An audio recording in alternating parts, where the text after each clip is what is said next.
Welcome to Moments in Leadership. Today, my guest is Chief Master Sergeant of the Space Force, John Bentivegna. Chief Master Sergeant Bentivegna is a native of New Jersey who entered the Air Force in 1994 and over a career spanning more than 30 years across both the Air Force and the Space Force. He has risen from precision measurement equipment technician to the highest enlisted position in the newest branch of the United States Armed Forces. He holds 2 associate's degrees from Community College of the Air Force, one in electrical systems technology and one in space operations technologies. Now, before we get into this conversation, I want to pause for a moment to thank the Supercast supporters who make this project possible. Their financial support helps offset the cost of producing Moments in Leadership and allows me to keep the show completely free of product commercials. Now, if you enjoy the show and want to support it, you can do so through the Supercast link in this account's profile or any of my social media accounts like on LinkedIn or Instagram. Okay, back to Chief Bentivegna. After beginning his career in precision measurement equipment, he transitioned to the space operations career field as a ground systems operator for the Defense Support Program at Buckley Air Force Base, Colorado. Then from there, his career took him across the space enterprise, from superintendent of the 527th Space Aggressor Squadron to command chief of the National Reconnaissance Office to the command chief of the 14th Air Force and Combined Force Space Component Command at Vandenberg. He then transferred into the United States Space Force on September 1st, 2020, and served as the senior enlisted leader of Space Operations Command before then returning to the Pentagon as a senior enlisted advisor to the Deputy Chief of Space Operations for Operations, Cyber, and Nuclear. He was selected as the second Chief Master Sergeant of the Space Force by the Chief of the Space Operations, General Saltzman, in May of 2023, chosen from 5 finalists following a rigorous 4-day evaluation process, and then assumed his current post in September of 2023. His awards include the Defense Superior Service Medal, Legion of Merit, Meritorious Service Medal, and the Air Force Commendation Medal, among others.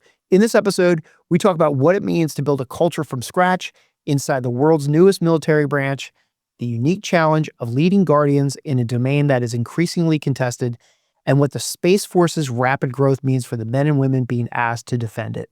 So with that, welcome, Chief Master Sergeant Bentivegna.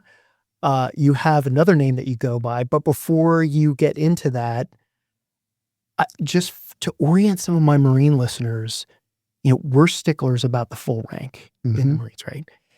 And I'm curious, do you go by Chief?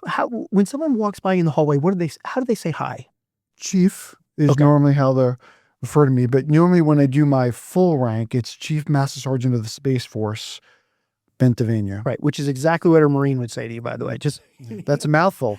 That is a mouthful. Yeah. Right. Yep. You could have 3 hyphenated last names and you'd still get the whole thing at Marine. But yes. But if you're a command master sergeant not of the Space Force, there are other ranks like that too. Would they also go by chief? Is that yes. That's the common? Yeah. So the E9 grade within the United States Space Force is Chief Master Sergeant, and the abbreviation would be Chief. Okay, so not Command Master Sergeant. Why am I getting that mixed up? Because the Navy. Because the Navy does it. That's right. That's right. Yeah. Okay. That's right. So Chief Master Sergeant. Right. And so Chief is normally how they refer to people in the shorthand. Okay. But my long title, my official title, what it says on my CAC card is Chief Master Sergeant of the Space Force. Okay. And so I'm the only one. Great. Tell us about the other name you go by, though. Chief Master Sergeant of the Space Force, Bentivegna, that's a mouthful. Exactly. So Bentivegna is not the easiest name to say or to spell. I'm a Jersey-educated kid. Oh, from where? Jersey City, New Jersey. No kidding. I'm from Hudson County too. Yeah. Yeah. Interesting. So Jersey. born and raised right down the street from Statue of Liberty. But anyway, so years ago, I was I think it was an E6, and I worked for a major, and he just could not say my name, and he just got frustrated one day, and he had me stand up, he looked at my name tag, and he goes, B1, 2, 3, B9, that's your new name? When I call it, you come running. I'm like, yes, sir. Okay. And it's stuck ever since. That's a good one, though. Yeah. That's a good one. Yeah, it's a lot easier for me to write. Yeah. Okay. So will you sign off on like unofficial correspondences like, hey, thanks, Absolutely. B9, That's or right. email signs off? That's right. Very rarely, like most of my counterparts, you have SCAs, like a Sergeant Major Marine Corps, SMA, they know me as B9. Right. So, and General Saltzman, the chief of space operations, usually refers to me either as chief or he'll just call me B9. Okay, that's great. That's great. And we were talking earlier about how Sergeant Major Ruiz. So Yes. he's been on the podcast before too. He's coming on the end of this month again too. Yeah, So he's a good cat. he is good. I'll be interested to see who has better hair these days, me or him, because he's been in his role for 2 years. You know, I had to bring up hair because I'm sitting here bald. I know, and this is not this is not one of my new video podcasts. So for the listeners, yes, correct. But simplicity. Yes, that's great. Tell me about your origin story. How did you one day end up, I'm assuming 93, 94. 94. 94. Yeah. I assume you wanted to join in 93 and got around to it in 94, or was it an immediate enlistment? Like you were on the bus the next day? Yeah. So, I was actually in Jersey City. I have a large family, Italian family, and a lot of them were either in the police department or the fire department in Jersey. Or the Port Authority. And, they were doing well for themselves. They all had side hustles because, you're working a compressed schedule. They were carpenters, electricians on the side. And at the time, it just seemed like, wow, that's a way to go. So I took the policeman's test. I took the fireman's test. But I couldn't get hired because you remember, like in the early 90s after Desert Storm, a lot of individuals were getting out. Yeah. And so veterans preference, individuals are being hired because they were veterans. So my original plan was, I said, well, fine, I'm going to join the service, do my 4 years and come back and then use my veterans points to get back on a fire department is really kind of what I was focused on. So that's how the journey started. I mean, obviously there was some patriotism, watching, what was going on against, Desert Storm, Desert Shield. And, I thought it could help me mature a little bit, So I said, service sounds like a great idea. My father was a Marine in World War II. Okay. He said, hey, like, go grow up, go do something. The other part of it too is, I was married before I joined the service. So my wife, Kathy, part of it, Kathy, had a son, our son, Neil. So it was an instant family, right? I had a wife and a young son, and I had to figure out like adulting's hard. Like, what am I going to do? What's my career? What's my path? Right. So like all these things kind of came together, service, patriotism, a chance to kind of learn a trade, grow up, come back to Jersey and get on the fire department. So that's how it started. And the phrase I say is that, that initial 4-year contract for me, when I got to my first duty station, McGuire, Fort Dix, in Jersey, from Jersey, my first station's Jersey.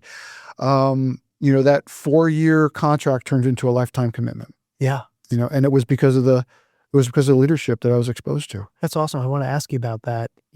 So going back to your early years, what stories can you tell me and the listeners from that junior enlisted phase that still stick with you as defining leadership moments? What were some of the wins, failures, or like what were just some of your hard learned lessons from back then? I think it was a couple things. Like I said, that transition from a contract to a commitment.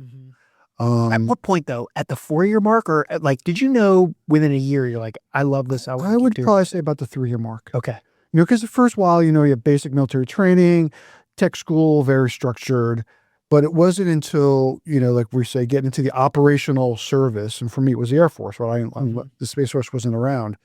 Where at the tactical level, right, I had men and women that I was engaging with and realized, hey, this actually isn't a job. It's kind of a way of life. It's a profession. Right. And what started to turn for me was the amount of opportunity and responsibility that they entrusted me with. Okay. Right. The empowerment. And I remember, I was a young E4, and we had to drive. I had to go up to upstate Vermont, Burlington, Vermont, from South Jersey, to go do some work up there. I was a maintainer when I first came in, so I had to go work on some equipment for F-16s up there in Burlington, the Green Mountain Boys that are up there.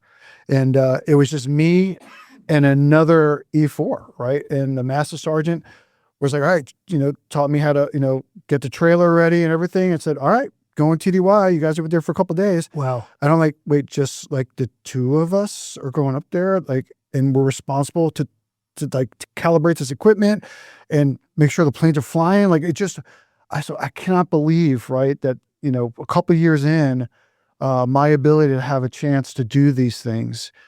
So that was kind of the first like, wow, I never thought I had these opportunities, right? That someone would entrust me with that. And then on top of that, it was the investment that my NCOs and senior NCOs placed in not only me, but Kathy. You know, like I said, we were kind of newly married when I came. I was only married a couple of months before I went to basic training. So, new husband, new airman. At my first duty station, those years, Kathy became pregnant with her daughter, Caitlin. So new father, and, the supervision, the NCOs and senior NCOs, just how they embraced me and Kathy and tried to help us go through that transition. I was like, wow, the investment they're making in me is just unbelievable. And I said, maybe I want to do this for a little longer. Yeah. That's fascinating. So when you look back on your early careers, what were some of the hard lessons that you learned? What was that moment where you were like, uh-oh, I'm never doing that again, or you saw something, or like an early on? Yeah. I think when I transitioned from a junior enlisted to a non-commissioned officer, and like we all go through, one day we're buddies, right? And then the next day, you have some responsibility and authority thrust upon you, and trying to navigate that from, hey, I know we're all friends, but I have the responsibility to execute a mission, right? We got to get something done, a task, whatever it is. And I need to be able to have responsibility and kind of lead you through it. Now, lead is a it's a funny word, right? As you know, there's leadership because of just by your authority that you have by the rank, but there's right then the authority and the leadership that you earn. But trying to go through that transition and understand that there's a distinction between, hey, we're just joking around as a couple of junior enlisted, and then when I become a non-commissioned officer, to be able to utilize, right, and enforce the responsibilities and authorities that were entrusted in me. So I learned that there was a little bit of a learning for me to kind of get through that a little bit. Yeah, I think that's a difficult learning environment across the services, that initial ascension from or into the NCO rank. I know it happens at different points in services, but I think that that's got to be really hard to all of a sudden say, okay, the guys that you were just, guys and gals that you were just buddies with, now you're in charge of. And there is leadership above you holding you accountable for making sure. And so you've got the pressure squeezing in from both sides. And I got to imagine that. Yeah. And I remember the conversations, right, in those early years where, hey man, we were just hanging out at your house drinking beer on Saturday. On Sunday, why are you going to make me clean the latrine? I mean, what's got to get done? Right. And why are you going to put me in that situation? My friend would ask, and I was like, hey man, like, we're both professionals. Why would you put me in this situation? Exactly. Like, on the NCOIC, like I'm not going to treat you any different. Like, business is business. This is a profession. So kind of learning through that was one of the first challenges, I think, in that transition. Yeah. So sticking with the early part of your career, was there something that sticks out to you as a moment where you saw somebody doing leadership right, not just effectively, but something that you saw someone do or be like and said, I want to emulate that person? Yeah. So, it's interesting. When I became the Chief Master Sergeant of the Space Force, we had a ceremony at the hangar on Andrews, and I had invited, an old supervisor buddy of mine from back in the days when I was at E4.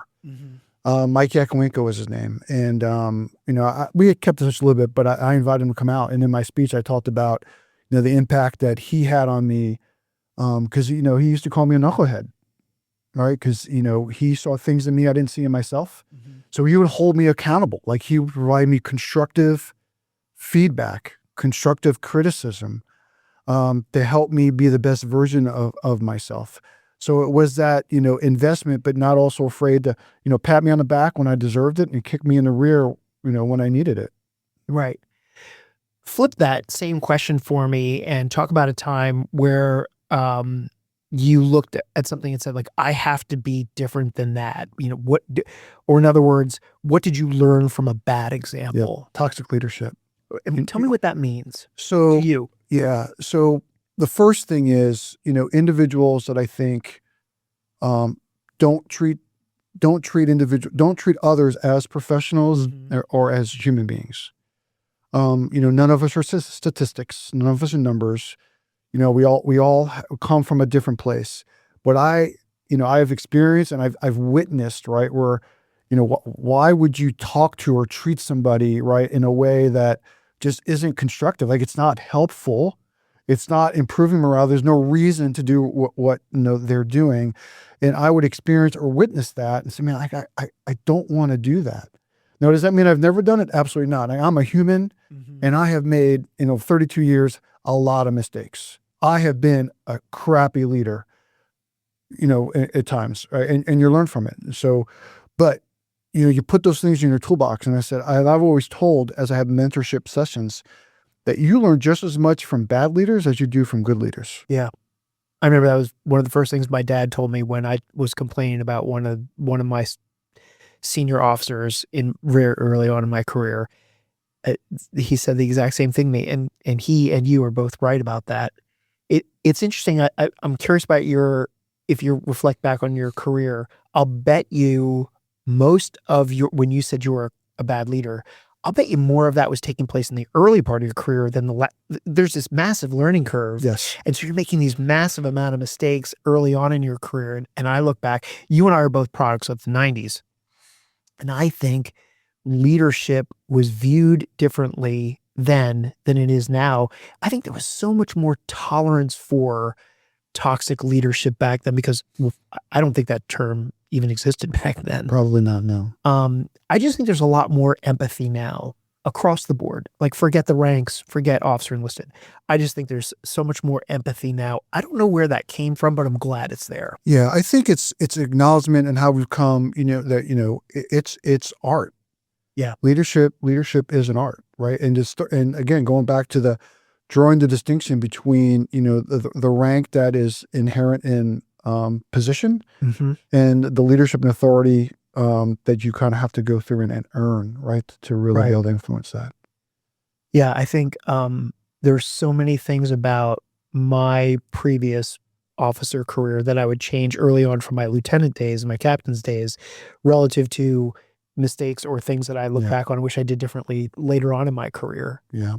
Now, we all have our different leadership journey. I don't think the journey ever ends. Like, I tell people all the time, I'm the Chief Master Sergeant of Space Force, but it doesn't mean I have not arrived, right? There is no end of my leadership journey and learning. But, those mistakes, I mean, I can look back at when I was in E7, when I was in E9, when I was Chief Master Sergeant of the Space Force for the last couple of years of things like, ooh, that was a mistake. Right. Like, I've learned something. Because like all of us, right, at echelons of leadership and opportunity and scope of responsibility, they're all like new pair of shoes, right? You got to figure out, right? You got to break them in, right? And so there hasn't been a lot of, I think, for me, seamless and transitions, right? And I think that's what marks us as professionals because, as we progress and assume different roles, we pour ourselves into it. Right. So because of that, because, it means something, it's not just a title, right? So it's just another stripe that we wear, we embody it on behalf of the service. So I think because of that, how we, view that and as professionals, how we pour ourselves into it, there've always been significant changes in what that looks like, what's expected of me. And I think I've stumbled all throughout, my career as I made that transition. But you've had a wide range of leadership roles. Yes. And I'm curious, did any one of them fundamentally shape how you lead today? Yes. Tell me about that. So I was a young E7 and I was trying to retrain. I was trying to become a first sergeant in the United States Air Force at the time. I was still an airman. And my commander at the time was an 05. Came to me and said, look, if you want me to support you to try and go off and do this other thing and become a first sergeant, I'll support it. If you pull your paperwork back, I want you to be my senior leader for the organization. Right. Now, I was the youngest Master E7 in the organization, but this commander saw something in me that I didn't necessarily see in myself and wanted to put me on the command team and help him lead the organization. So one, it was like that individual, Todd Frias is his name, taking a chance on me, giving me an opportunity, changed, again, gave me a phenomenal. And so, man, and again, leadership kind of allowing me to take a risk. But what I learned, because I was a junior senior NCO, I was terrible. Like the other individuals that are supposed to be quote unquote leading were walking all over me. Like I had no confidence in myself. I was not effective as setting expectations and enforcing them. So I struggled for a bit. And what happened, we were in Fallon, New Mexico. We were TDY, and we get up. We're setting up because I was an aggressor. I was a space aggressor, and we're setting up the kit to help support the Navy do some training on the Fallon range. And we get there, and so I'm the senior enlisted leader for the organization, and I happen to be like one of the leads on the team on the field. So we get there, we're trying to set up, and man, people are smoking and joking, like no one's kind of doing what we got to do. And one of the individuals who was a contractor on the team is like doing the same thing. Like he's just popping jokes on me. And I remember calling this individual. I said, come around the side of the tent. We're gonna have a conversation. And I was like, what the hell's wrong with you? He's like, you know, I'm trying to put some organization and discipline into this group, and you're just following into him. Like, I need you to just shut the hell up, right, and let me do my job and stop throwing fuel on the fire. Right. Like, I need your support. Now, this guy was a reservist, and he was a chief as a reservist, but he was in his contractor role. I'll never forget. He looked at me and he tapped me on my chest. He goes, "Now you're a senior non-commissioned officer. Wow. Now I got your back." No kidding. That's Right, a great yep. story. Yep. Because like I said, I didn't have the confidence, and I just, you don't want to follow someone who just reeks of fear. Yeah. Right. Of course. And because I had imposter syndrome, right? Because I was young. I looked up to these individuals because they had more time in grade, time in service than I did. They had been other places, but the commander chose me, asked me to do it. And I just was able, until I finally started standing up, right, and having some confidence in myself. And then I started to gain the trust and the respect of the team. So that was a very significant leadership lesson for me. That's really interesting. You've also, because you've transcended so many different roles, was there ever a point where you found yourself where you had to rebuild a team or rebuild a culture? And, Yes. Okay, tell me about what approach you took and what did you learn about influence at that level? Yeah, I think that, as leaders, right, and I use this phrase all the time, we're all leaders in our own right. Whether you're a young E4 and you got a couple other junior enlisted, right, on a fire team or on a crew, right, someone's the leader, right? Whether it be the formal or the informal leader, someone's got to do that. And, in organizations where, an unfortunate event happens to occur, whether someone gets hurt, we lose somebody, toxic leadership. I've been in organizations where commanders have been relieved of command. Mm-hmm. And then how do you rebuild, right, the morale and rebuild the trust? And again, I think it's, portraying confidence, right, reaffirming, right, the value of the team, the value of the mission, the value of the individuals, and that in our business, right, things happen, but as professionals, right, the nation expects us to get back off the floor, dust ourselves off, and we got to press. Right. It's not like national security can take a break, mm-hmm. right? So I think what I've learned in those challenging times when I have to rebuild a team is going back to the fundamental basics, right, of who we are, why we wear the uniform, why we come to work every single day. Right. Let's focus on the brass tacks. Yeah. And start to rebuild from the first brick up. And I have found that kind of helpful as we kind of go through that. Yeah, interesting. Enjoying moments in leadership?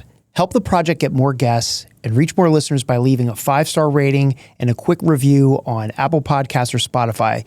It takes like 5, maybe 10 seconds to do the reviews. And it really helps me to continue bringing on inspiring stories from senior military leaders. Additionally, when guests see that it's popular or hear about it in their commands, it helps me get them on as guests. If you're able to chip in a little bit to help with the project, please head over to my Supercast support page at mill.supercast.com or through the link in the show notes, because every little bit helps. Now back to the episode. When you look back over your times, specifically, you had a role in Space Operations Command. What stands out as a real leadership growth spurt, like a stretch moment that made you sharper? I think from a growth moment, one of the challenges when you become, in my opinion, when you become an E9, when I became an E9, in the Air Force, my first job was with an 06, working with an 06. But then, you work with an 06 for a little bit, and then your next job could be with a 3-star. Sure. Or a 2-star. And you think about, that officer has had years of development, education, experience, right? And I get 10 days to drive across country, right, to the next breeding station. So I think, that growth spurt and trying to keep up. Like I remember going from the installation up to another level.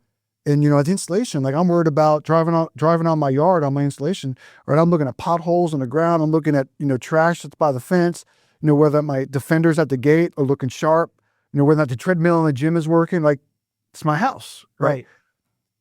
Then I go up to 3-star level, right? We're talking about national security strategy, talking about the budget, right? Yeah. Like my 3-star boss, who I'm looking to advise, he if I bring to the table, hey, I saw somebody, man, they didn't have their hat on coming in. Did you see the pothole? And they're coming in. That's not the level of leadership I'm looking for. So it was when I first made that transition, working at geo level, was listening in the meetings. And like, all right, I got to read this document. I got to understand what was that phrase? What is the FIDEP? What's the POM? What is the president talking about? What's the Secretary of Defense talking about? And that was a growth spurt for me. And reaching out to my peers, like who've been doing this, I've been a lot of my depth. Like I got a depth. I got to figure out. I have to be relevant. Mm-hmm. Like none of us are token E9s, right? We have to be at the table, relevant, to be able to have a conversation and provide the advice and counsel as we do, especially as senior NCOs. They're helpful to our teammate, our boss. Yeah. Whether that be at 06 or an 09 or an 0, right? So that kind of was a growth spurt for me as I tried to transition really from the operation to strategic, sitting around the table with those kind of discussions. In the Air Force, a squadron is led by a lieutenant colonel, correct? Correct. Okay. So is there an E9 at the squadron level or? So in the Space Force, you said Space Force, right? Well, I may have, but now I'm curious about both. Yeah. So in the Space Force, we're so small. Right now, we're just about a little over 10,000 uniformed guardians. That's officers and enlisted. So we have about 60 E9s. 60. Okay. Right. So we don't have a lot.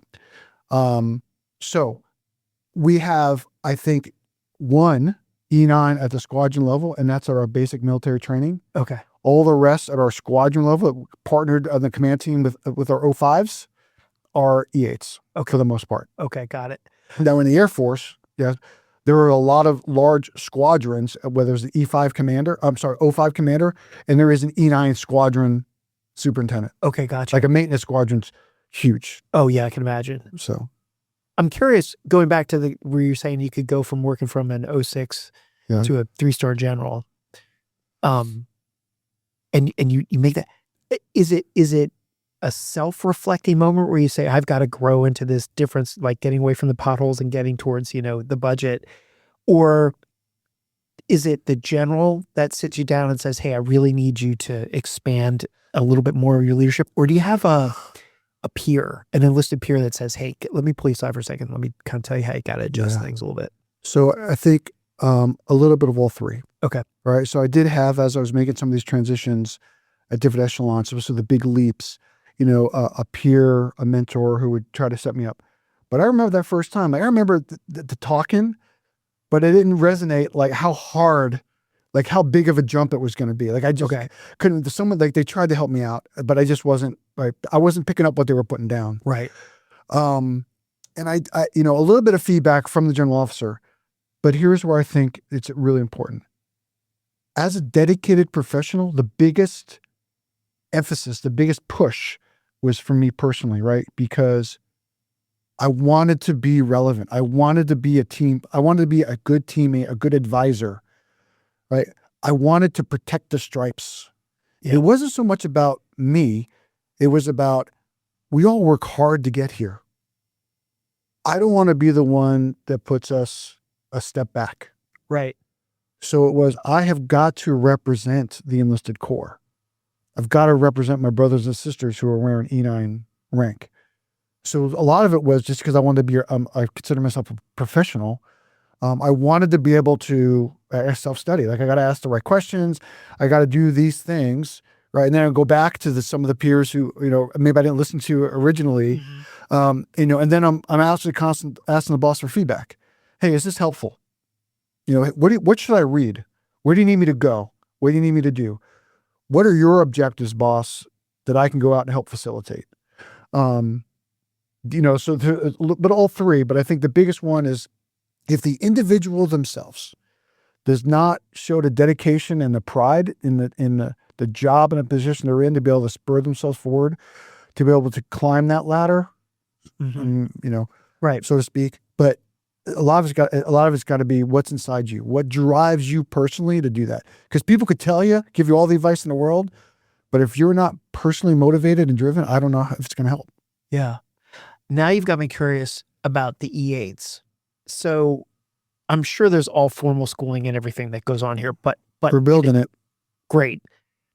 In addition to that, and you can answer this question from either service, but what is it that, outside of the formal educations they're going to get, what is it that an E8 really needs to understand that is transcending into an E9 role? Like, what's that one thing where you're like, okay, look, you've gotta get this thing right? Yeah. So I, a lot of times, refer to it as the art of influence. Mm-hmm. I've stood on stage, last 2 years in this position, and I've said, I am the Chief Master Sergeant of the Space Force. You know how much authority I have? Almost none. I don't have a lot of authority. I don't sign documents. I don't sign policy publications, but I influence the hell out of it. Right. So it's as a professional, as an E8 and E9, and you're working with, right, the principals. Mm-hmm. How do you use your years of experience and training to influence, to make sure that the mission's being accomplished and the people are being taken care of? I've never shouldered the burden of command. Mm-hmm. I've helped carry the rucksack. Sure. Right. Alleviate some of the weight. You've had a front row seat to it. Right. But at the end of the day, I think, how I kind of view myself is understanding that keeping credibility in the office, keeping credibility in my position.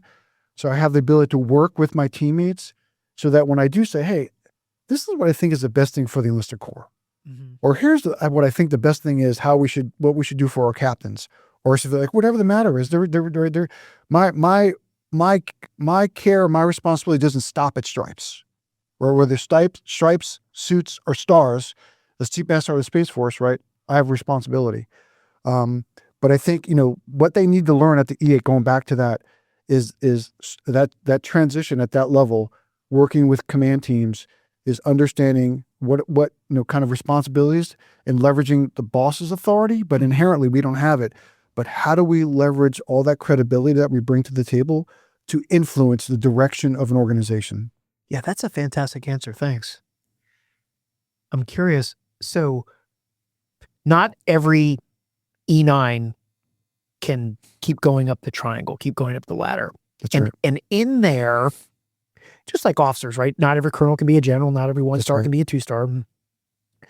But in that, there's got to be some shakeout of failure. There's got to be a few that fail. Is there something that you see as a common thread of people that cannot, they achieve E9, but they don't keep going up, and they fail at something? Is there a common thread there, or an observation that can be valuable for them to know as they're entering that E9 space? I think for probably the most common thing that I've seen, and I'm guilty of it in phases as well, is as you go up the pyramid, if you will, in the organization, is embracing the new role that you're in. And so I'll give you an example. When I transitioned and first time and this is on the Air Force side, I became a wing command chief. Okay. Right. So that's that working with the 06 installation commander. I was a command chief. Right. And I had just come from a group level or level below, operations group chief.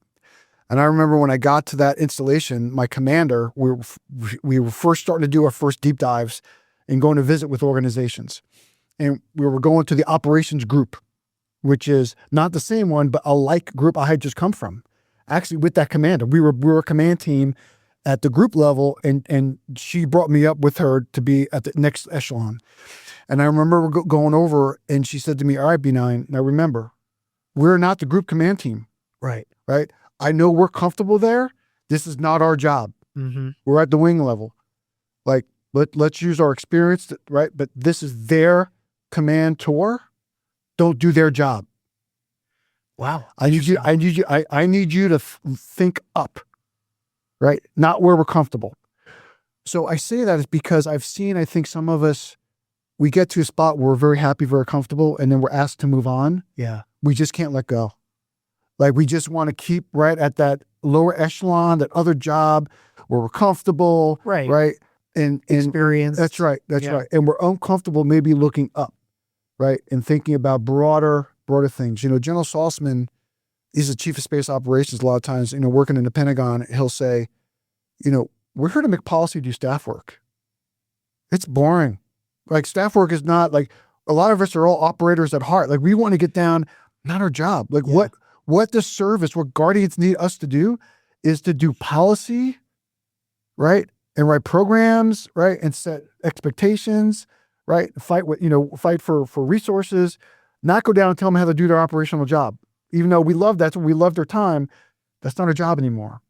So I think we're a failure, if you will, or struggles is where individuals don't embrace when the service asks them, I need you to go do this, right? Get out of your comfort zone, go do something a little different.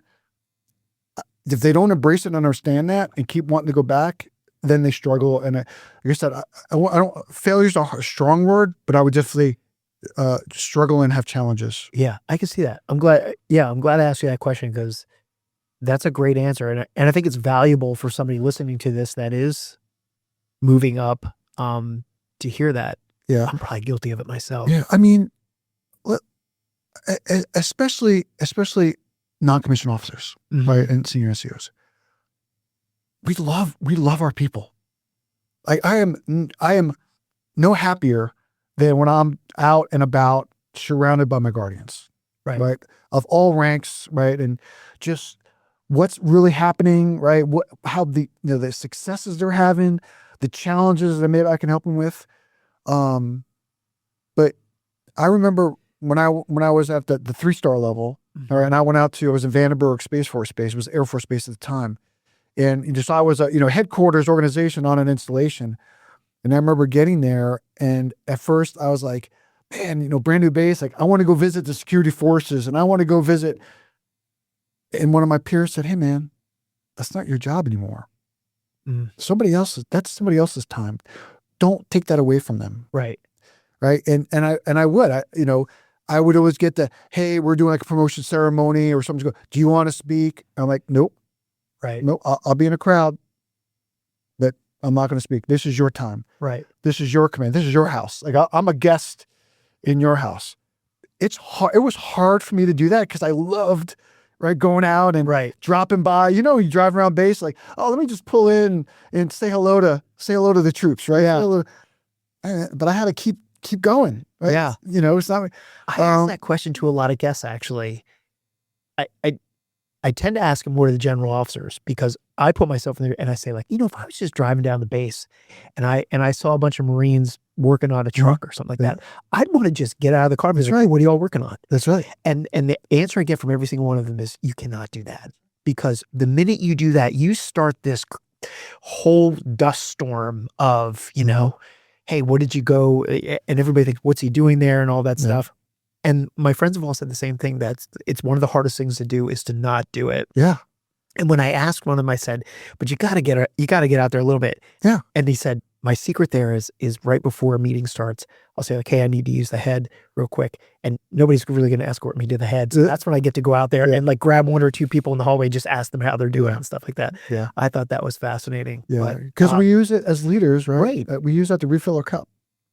Great way to put it. Right. And so I need it, but I also try not to abuse it. Right. Right. Interesting. You know, is there a piece of leadership advice that you used to believe a long time ago that you now no longer subscribe to or believe in? Yeah. I do not have all the answers. I'm not expected to know everything. And this kind of happened when the mentorship I got when I became an E9, when I became a chief.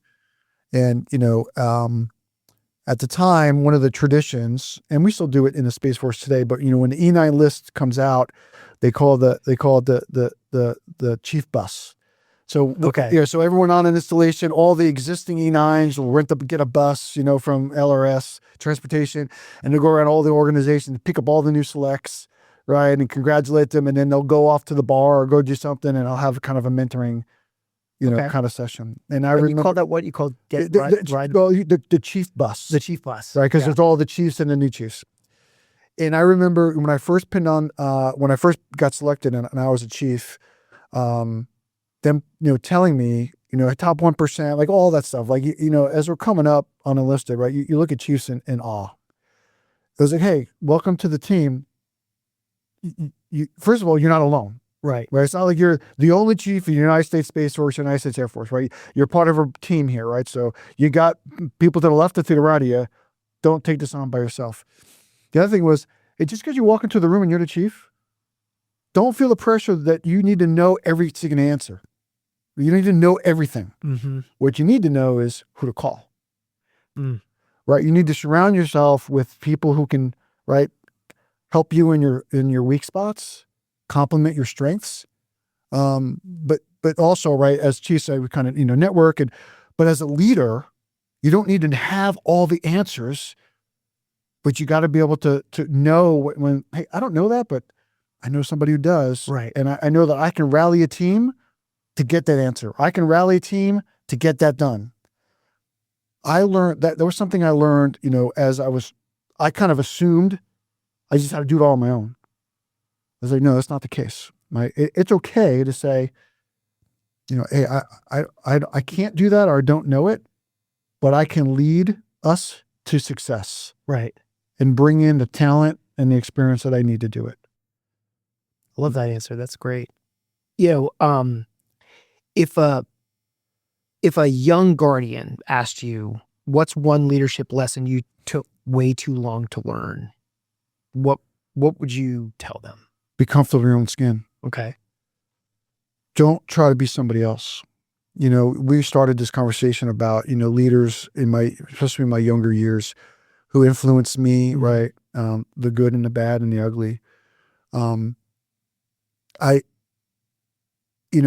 A little bit was like to emulate, like, how do I be Master Sergeant so-and-so? How do I be Captain Jones? Right? I don't need to be anybody. I just need to be B9. Right. Right. So, I am a collage of 1,000 individuals who have put their fingerprints on me through 32 years. Yeah. I'm not any one of them. I'm all of them. So I think one of the things, the advice is, you got to stay true to yourself. To be an authentic leader, you got to know yourself, know your strengths, know your weaknesses. What are your values? What are the things that you are unwilling to compromise on? Mm-hmm. What is the type of organization and culture you personally want to create? Don't try to emulate somebody else. Right. We all do, especially in the military. Every couple of years we're moving, right? And a leader will leave and another leader will come in. And just because one leader had, this was kind of the climate that they created, good, bad, or ugly, and how they did things, it doesn't mean that's how you have to do it. Like, don't try to be somebody else. You be you. Be comfortable in your own uniform, in your own stripes. Continue to learn, Mm-hmm. Continue to analyze and be self-reflective. But I think that to be authentic, and I think to build credibility, you got to be yourself. But learn as much as you can. But don't just try to pretend that you're somebody else. Right. I think it's a bad leadership approach. I find it fascinating. You just said something that reminded me. I find it fascinating that people don't really grasp the gravity of the influence that they have when they spend, I'm just going to use 30 years in the service. Because if you think about it, it's not just the people that you work with for 30 years that you have an influence and an impact on.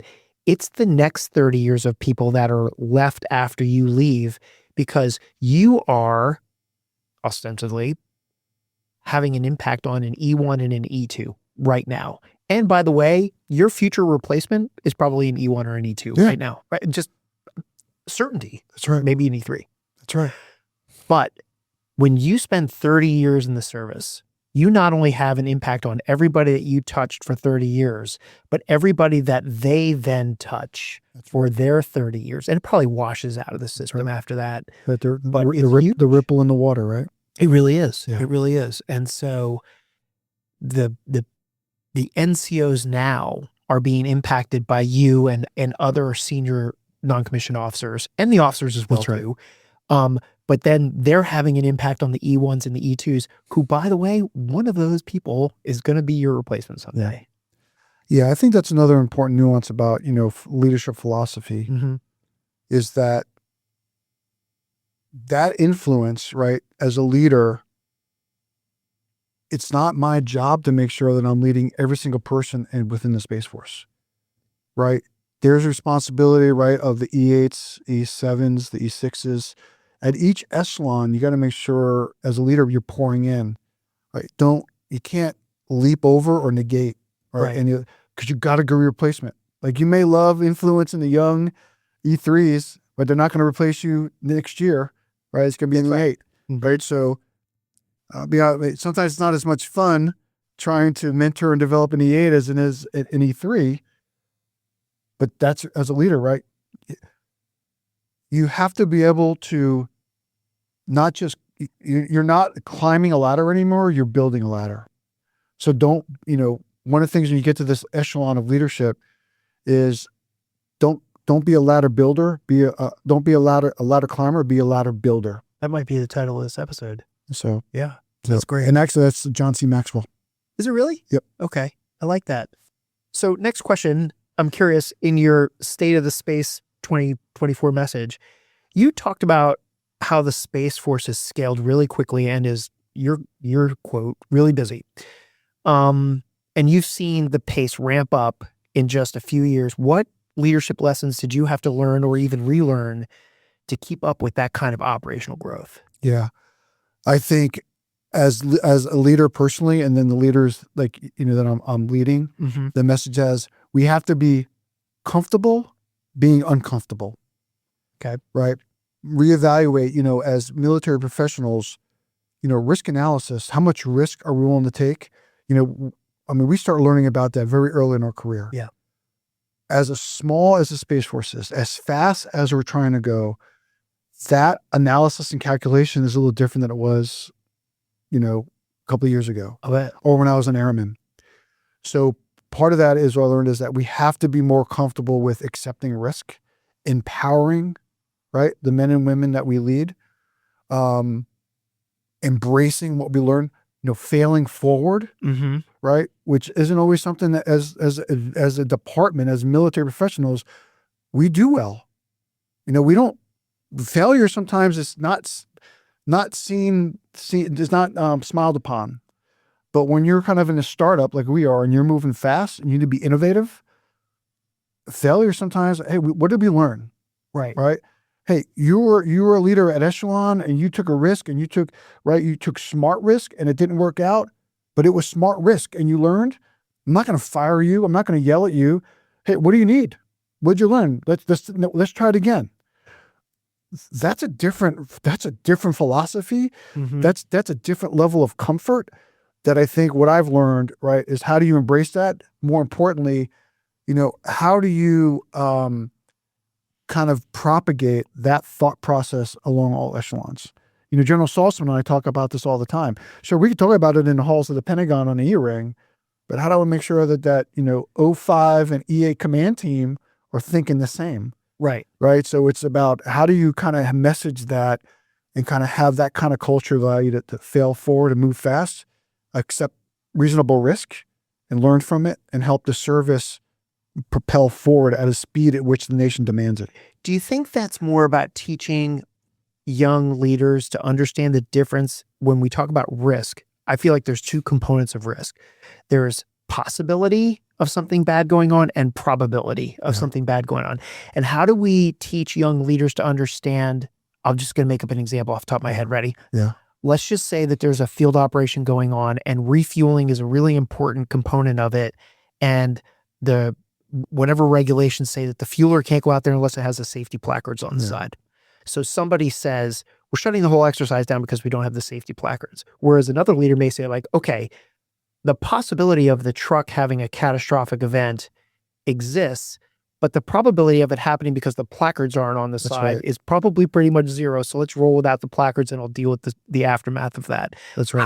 How do we teach leaders to sort of distill that down into making good decisions in any other way than just saying like, look what happened last time this happened, which is kind of how we write our safety regulations. That's right. And see, and you just said that. It's, you know, looking at the instructions, right? What's the spirit and intent of what it's trying to, right? Rather than saying, well, it says here, can't do this, right? Now, that's just like one of those life and limb, your cautions. Sure. But, you know, sometimes we get so wrapped up with, well, the policy says, or the regulation says, or the checklist says. Right. Rather than, well, the point, right? The guidance and intent, the spirit and intent of this is X, Y, Z. And as a leader, I'm going to make the right, I'm going to evaluate the risk and make a decision, not just fall back on, I don't want to make a decision because it says in black and white what I can and can't do. Right. All right. And then, you know, the mission, you know, function over mission, right? And the mission doesn't get done. So how do you, you know, incentivize leaders at all echelons to feel comfortable, right, with through mission command, if you will, understanding the left and right boundaries and maneuvering in there and understanding the spirit, understanding how to analyze operational risk management, if you will, right, to make those decisions. It's a constant discussion. I think, you know, the best way for us to do it, we're trying to incorporate it into at the most junior level exercises and operations, right? Throwing in problem sets that let them think through that and see how they do, right? Right. Because you got to train the way you fight, right? We could talk all we want, but if we don't ever give them the opportunity to kind of think through that appropriately, get comfortable, that when real world happens, they're not going to do it. Right. Yeah, it's definitely a Rubik's Cube because you've got the threat of something going catastrophically wrong and equipment and life being in danger. And then there's the danger of impacting your career. Yeah. Right? Which are two totally different things. I remember I was on a command team with a general officer, and we were talking about innovation, talking about how we had to think outside the box. Resources were constrained. In order to get the mission done, we had to think about it differently. So a lower echelon commander looked at the resources within their span of control and made a decision to do something. The boss didn't like it. And I remember I saw the look on the boss's face as we were going into a meeting. And I said to the boss, I said, look, sir, how you react is going to set the tone for your command. Yeah. We have said commanders need to own their mission. We have said individuals think outside the box. We have said you can be good stewards of your resources.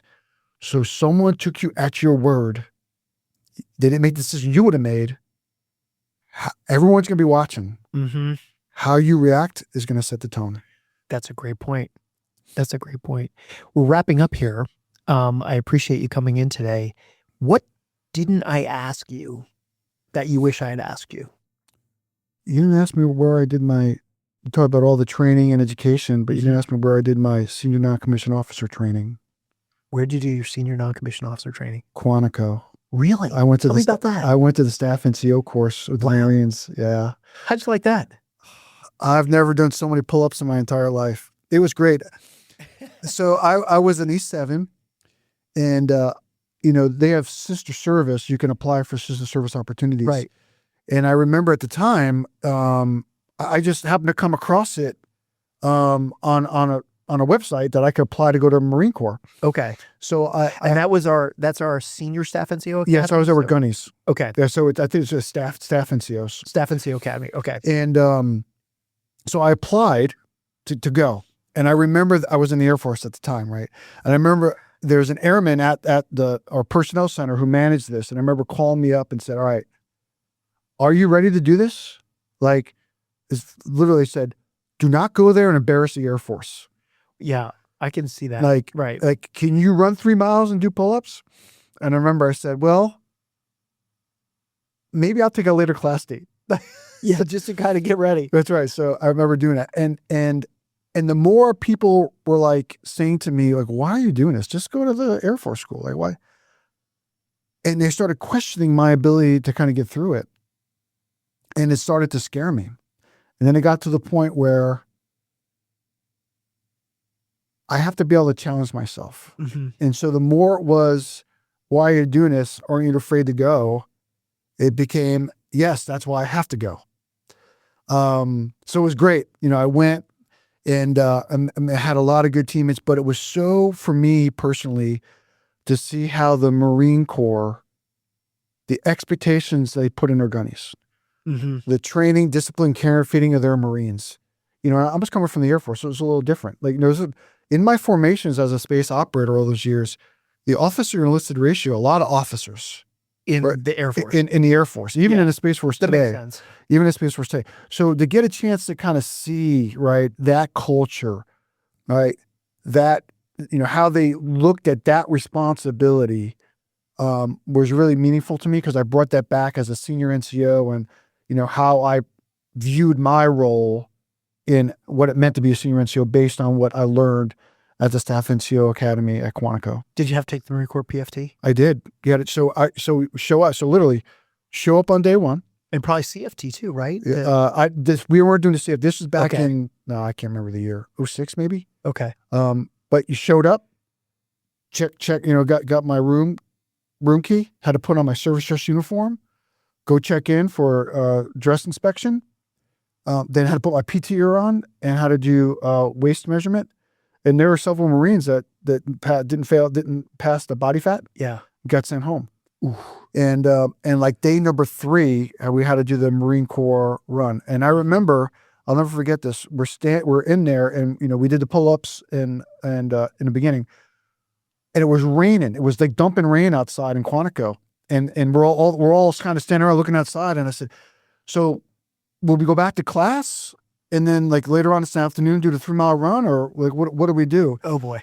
and one of the gunnies, right, said, hey, Mass Sergeant, Air Force said they can't run in the rain. Oh, geez. Oh man. And yeah, we ran 3 mile in pouring rain and down in Quantico. Yeah. And I remember, man, my socks, and yeah, they taught me, if it ain't raining, we ain't training. It's a different pace. The Marine Corps, the 3 mile.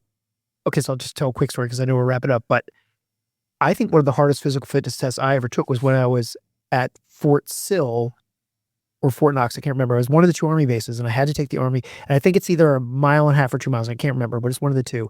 And I remember thinking to myself, well, this will be easy because I'm used to running 3 miles. But the pacing is different. That's right. Because your times are shrunk. Mm-hmm. And all of a sudden I was like, oh my God, I may not make it in time because I was pacing. You were training for the other thing. Pacing. Yeah. So great. But it was a phenomenal experience. And you talk about what were the things that influenced me, my leadership, and my time with the Marine Corps at Quantico definitely had an impact on me on a positive way.